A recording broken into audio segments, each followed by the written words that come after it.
Thanks so much, guys, for joining me. I really appreciate it. Wow, we've got a great video coming up today. I'm going to compare a hive that I did not feed this winter. I never put any winter bee kinds on it. It only went through winter with 2 supers of honey above the brood nest area. So we're going to compare how did the hive that we looked at in the last video with 5 or 6 winter bee kinds and how big they were. You really liked that video. So now we can look at a hive that did not have any winter bee kinds on it. They just simply had their own stores of honey. I left extra on there for them, 2 supers. And we're going to open that hive up today. And I think you're going to really be surprised at what we find out when we take a look and compare the 2 hives. Also, we have some shout outs coming up with some subscribers. I've got some great news on some discounted online beekeeping prices for my classes coming up. They're going to be 50% off on a particular day coming up this week. So watch the video all the way through so you'll know which ones. And again, I want to thank you guys so much for being subscribers. You rolled over 80,000 subscribers for me this week. We couldn't do it without all of us working together. So thank you so much. I appreciate that. Now let's jump into the hive that did not have any winter bee kinds. They just got along with what they had on board from the summer before. Let's take a look and we'll compare the 2.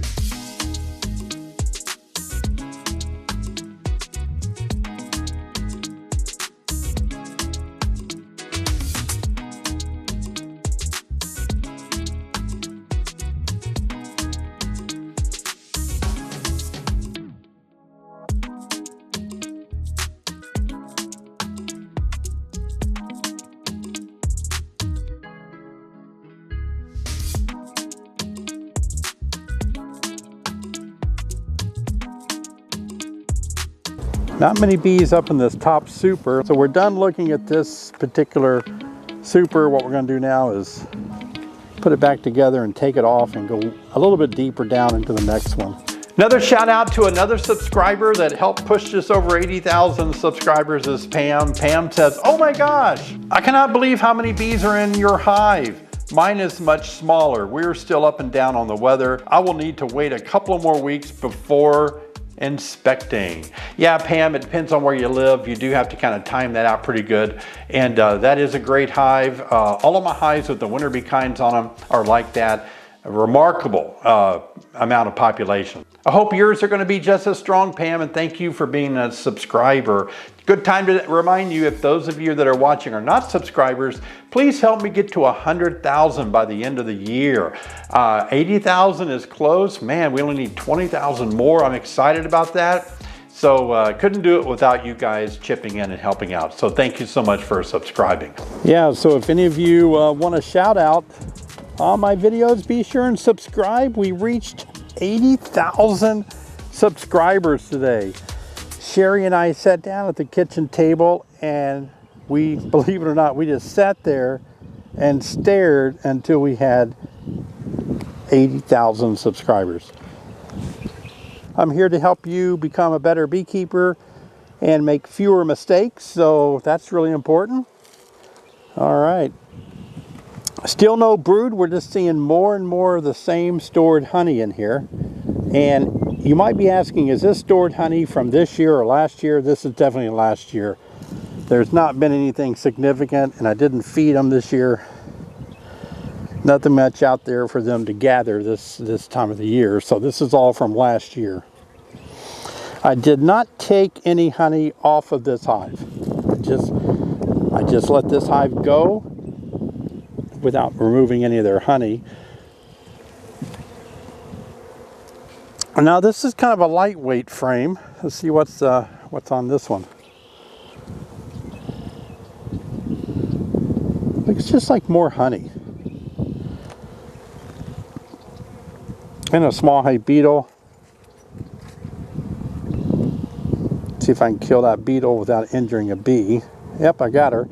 Ah, I hate those beetles, doggone it. They overwinter with the cluster. A lot of you might think that beetles will all die off in the winter time. They don't. They just kind of go through winter with the cluster of bees and do their business, and As the season warms up, they'll be multiplying. So the more we knock out now, the better. I'm trying to see if I can tell if I have any eggs, and looking down into some cells with my reader glasses, and I see eggs actually. We do have eggs in the base of these cells. So that makes it interesting. I might start looking for the queen. Once you see eggs, you can start seeing if the queen is on that frame. That egg was laid today. It's about a 1 day old egg, less than a day old, so the queen could still be on this frame. Our plan is to take this super off and look into that top deep to see what kind of brood we have. I don't think we're going to see much brood at all in this top super.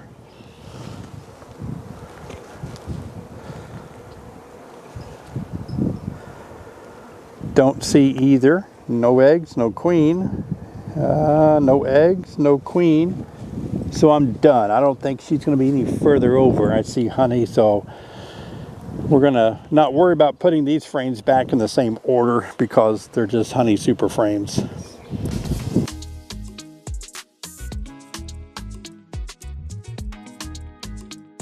All right, so let's take this super off by giving them a good smoke on top. And once we crack this seal right here between the super and the bottom of the top deep, we're going to go ahead and smoke in there.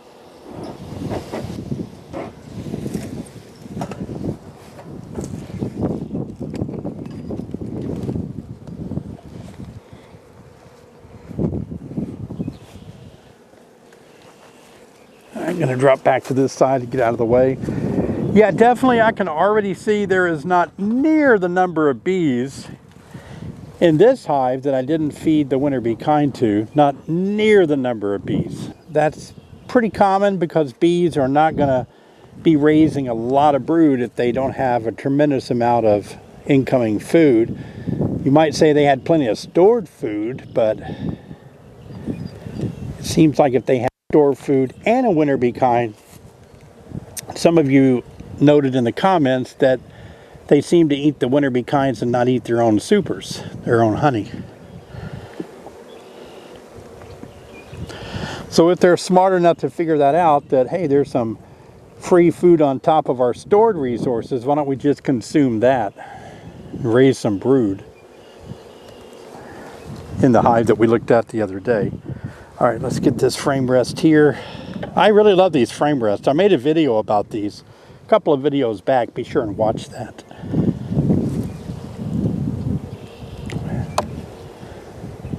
Well, you need to see brood. I'm willing to go all the way down to the bottom deep to make sure my queen is in there laying some eggs. I did see some eggs on top there, but it didn't look anything serious. No eggs here, just some pretty common frames of honey, kept over honey. Plenty of food there. They are bringing in a lot of pollen. And this is a frame of bee bread. And this is a frame of, I didn't feed these bees, but this is a nice example of honey that has crystallized in the comb. You wouldn't think their own honey would do that, but it has crystallized down in these cells. Some queens don't lay a lot of brood during the season of cold temperatures in March, especially if they're not being fed. Now there is cap brood here. Move some bees out of the way. So look at that. Feel a little bit better. Looks like we have a queen because I see larvae that is at least 6-day-old larvae down in those cells. If you take my beginner's beekeeping course, I teach you how to identify how old the larvae is. That way you know the last time you had a laying queen, judging by the larvae. Let's see if she's on this side.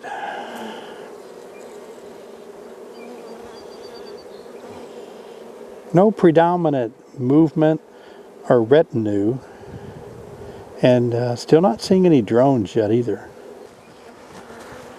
I'm glad that I did see 6-day-old larvae. So 6 days ago a queen was in here laying eggs.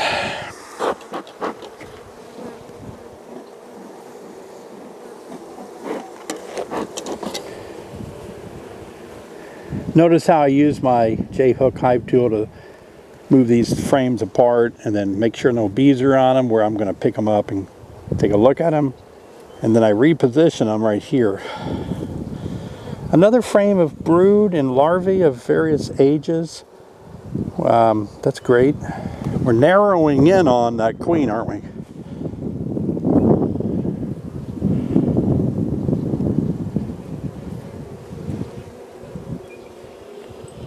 Looking for eggs. I do see eggs down in the bases of those cells there. So she has laid eggs in here today or yesterday.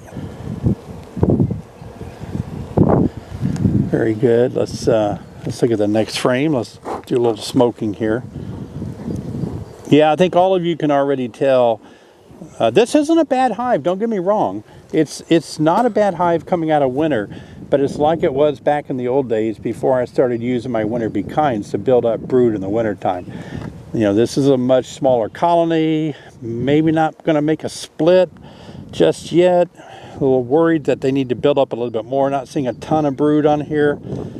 Just some typical stuff that most beekeepers experience coming out of winter. I would say a mild amount of brood.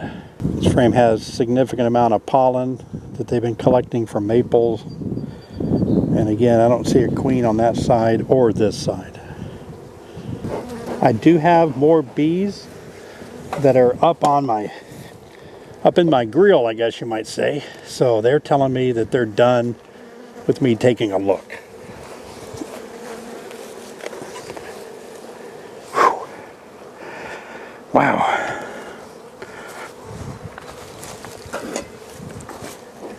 Doesn't look like a lot of bees down there. If anything, it could be just bees that are foraging, coming in with that pollen, traveling up the hive. Let's take one out here because they don't seem too tight together. Just to speed up our inspection.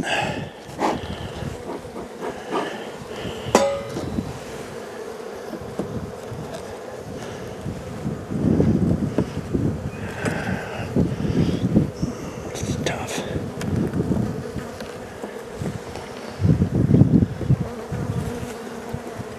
Yep, nothing much there. That's our spacing that we need.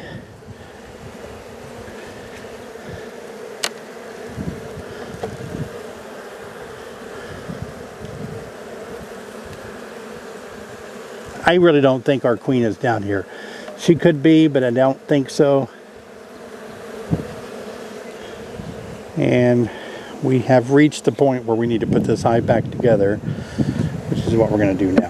Hands down, the one with the winter bee kinds that we saw in the last video is by far much larger in population, much more brood, much more stored honey to get ready this spring to go. So by far, the winter bee kinds really did pay off in the ones that we gave winter bee kinds versus the ones we didn't. Even though the one that we didn't give winter bee kind to had plenty of honey on board, and in fact they didn't even use it all, but they didn't use it to really build up strong in the wintertime like the ones with the winter bee kinds on. And a lot of you left comments about how the winter bee kinds, you noticed on your hives that the bees didn't eat their own honey, but they ate the winter bee kind instead, and you were asking me why that is. And the only thing I can say is that winter bee kind is more delicious to bees than their own honey, I guess.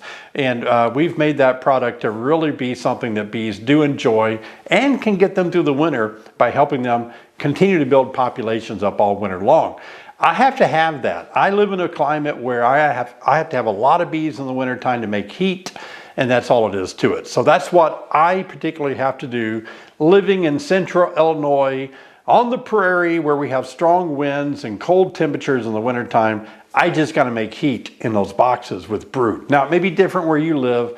That's the way I like to get it done. We're giving 50% off of our online courses the first day of spring. It's in a few days. If you're watching this video when it's released or a day or two afterward, you're going to get in on this savings. It's going to be March the 20th, 2022, just for one day, just the first day of spring, and then it's over. Be sure and do that on March the 20th. You'll enjoy that. Now, I want to give a shout out to a subscriber. David says, do you not use an inner cover when you take off the winter bee kind? Oh, an inner cover question. Can you believe it? It's an inner cover. I get asked an inner cover question every single day. This is kind of a new one, so David, you get a pass. David is asking, when you take your winter be kind off, then do you replace it with an inner cover? Those of you who are in love with inner covers, by all means, when you take your winter be kind boards off or your Burns feeding systems off, yeah, put your inner cover back on. If you're like me and you don't use inner covers, you never have to think about it. You never have to worry about it. So I don't use inner covers. I've told you that over and over again. We need to make t-shirts for this video. It'll be a t-shirt that, that I can sell on YouTube that says, "Don't ask me about inner covers." That would be a cool t-shirt, wouldn't it? I think you guys would buy that because you guys are now poking fun at me. You call up or you write or email and you say, "Hey, do I need to use an inner cover?" Or you're doing it for fun now, okay? I understand that. Wow, more inner cover questions. Well, thanks, David, for being a subscriber. I appreciate it. Andy says, "David, that is one beautiful hive. I love listening and watching your videos as I complete my route throughout the day. I learned so much from you, and thank you very much." Well, thanks, Andy. I appreciate you taking me along on your route with you, and thanks for being a subscriber. Well, in case you're just tuning in and watching this video for the first time, welcome, but you've got to watch my last video where we did open that hive coming out of the winter, the one that so many people are referring to. Take a look at it right here. This video, you'll see what my hives look like coming out of winter in a very cold climate here in central Illinois. Take a look. It's really a good video. You won't really believe what you're gonna see.